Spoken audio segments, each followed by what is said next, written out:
Castles are some of history's most enduring structures. Even after 8 centuries of battering rams, earthquakes, and King John's really bad planning, doesn't still stand across Europe. And given that they were meant to be the last word in defense, it's easy to see why. A medieval castle is a fortress constructed to withstand weeks or even months of siege.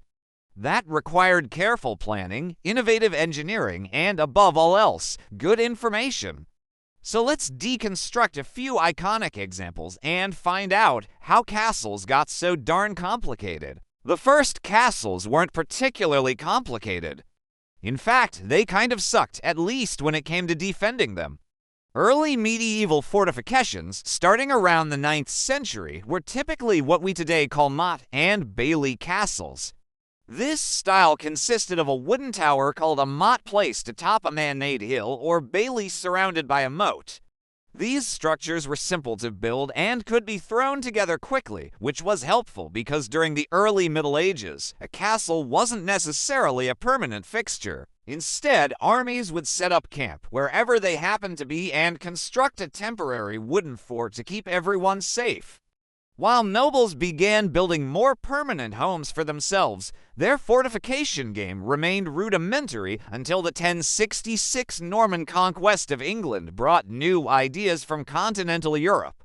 Following this conquest, the English began building castles with stone and timber, including larger motte and bailey structures and the beginnings of what we'd recognize as true castles. But they were still basically big piles of rock with some towers stuck on top, making them great for keeping people out and very bad for keeping people in.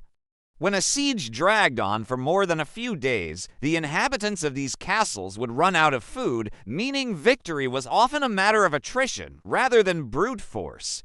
Not exactly what you want in a fortress, but as military tactics evolved, so did the castle, leading to a slew of defensive measures designed to both repel attackers and keep the residents fed. One of the most visible additions to the medieval castle's design was the barbican gateway.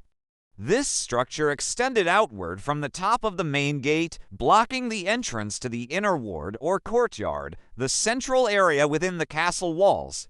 From here, defenders could fire down upon anyone who managed to get through the portcullis, a heavy grating used to block the entrance to the castle and protect against direct attacks. And in case someone snuck past the portcullis and climbed the castle wall, holes called machicolations opened up in the floor of the barbican, allowing defenders to drop projectiles like rocks or boiling oil onto the unsuspecting attacker below. In contrast to the linear thinking of the motte and bailey design, concentric castles featured multiple rings of defense, with each ring containing its own moat, wall, gate, and in some cases additional structures like towers. This allowed the defenders to make better use of the space within the castle and created a sort of deadly obstacle course for any invaders. If an attacker breached one line of defense, they had to traverse the open space between the two rings before reaching the next line of defense, giving defenders ample opportunity to regroup and launch a counterattack. Speaking of counterattacks, one of the best ways for defenders to repel an attack without risking their own lives was to simply flood the surrounding moat. Filling the moat with water not only prevented attackers from crossing over the moat, but also made it impossible for them to dig a canal underneath it. And when it came to crossing a wide and deep body of water, medieval engineers designed a variety of ingenious devices to help defenders get to the other side. One option was the bascule bridge, a type of movable bridge that could be raised or lowered using counterweights.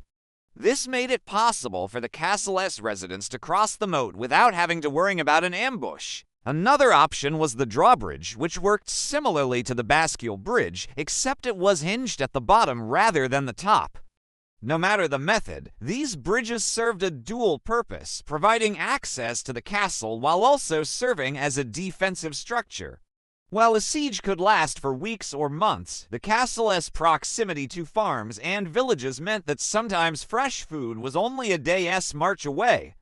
However, getting supplies into a besieged castle proved to be tricky. Medieval siege warfare was brutal, with invaders using catapults and trebuchets to hurl rocks and other objects over the castle walls.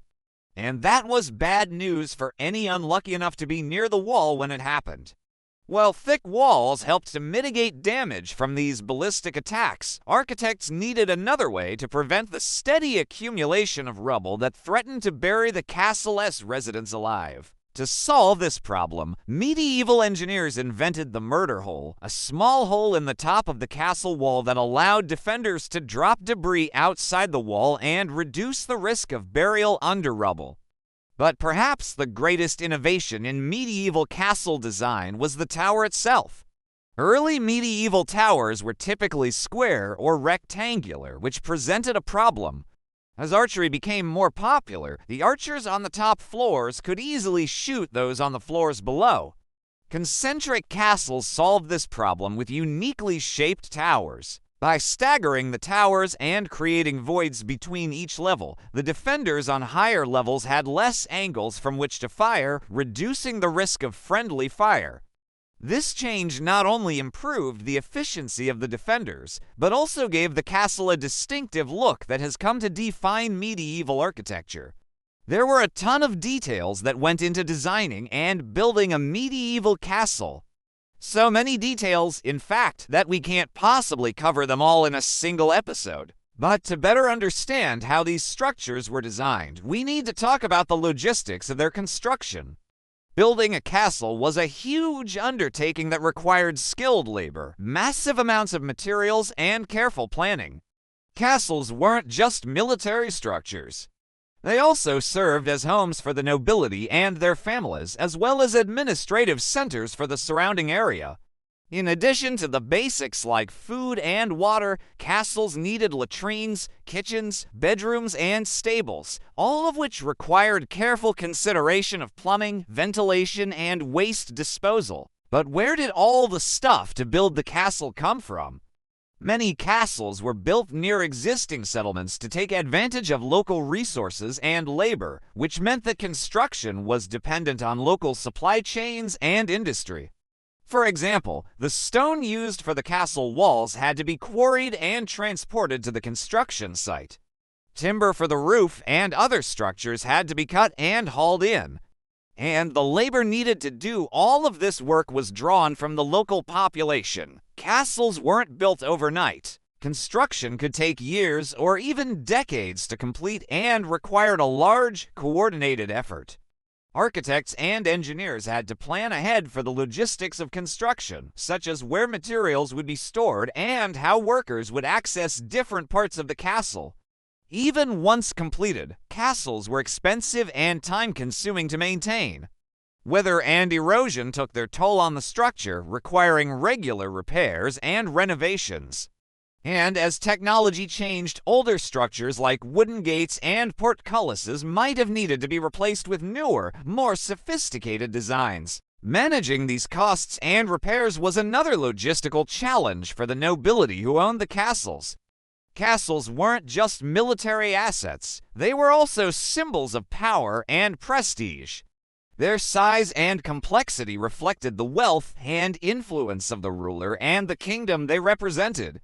But there was a limit to how large and complex a castle could become. If it was too large, it would be difficult to defend. And if it was too complex, it could collapse in on itself. The goal was to strike a balance between these competing factors to create a castle that was both impressive and functional. It may seem surprising that castles reached such a high level of sophistication in the Middle Ages, since the era is often characterized as a time of ignorance and backwardness. But medieval castles were actually a testament to the ingenuity and problem-solving skills of the people who lived during that time. They faced constant threats from rival kingdoms and needed to develop new technologies and strategies to protect themselves. In response, they developed incredibly advanced techniques in engineering, logistics, and urban planning. And they used these skills to create structures like castles that are still standing today. But these achievements were often lost to history because the people who made them were illiterate or because their work was dismissed as unimportant by the elite class whose interests lay primarily in warfare and conquest. Today, we continue to rediscover and appreciate the incredible achievements of medieval engineers and architects, and the medieval castle stands as a symbol of human ingenuity and the power of problem solving. Medieval castles were designed to be resilient fortresses capable of resisting prolonged attacks and sustaining the lives of their inhabitants. They featured advanced technologies such as barbican gateways, concentric rings of defense, specialized towers, and innovative methods for supplying the castle with resources. But they also required careful planning, coordination, and management to build and maintain. Despite the complexity and expense involved, castles became symbols of power and prestige for the ruling class and a testament to the ingenuity of medieval engineers and architects. Now, please like and share this video if you enjoyed it.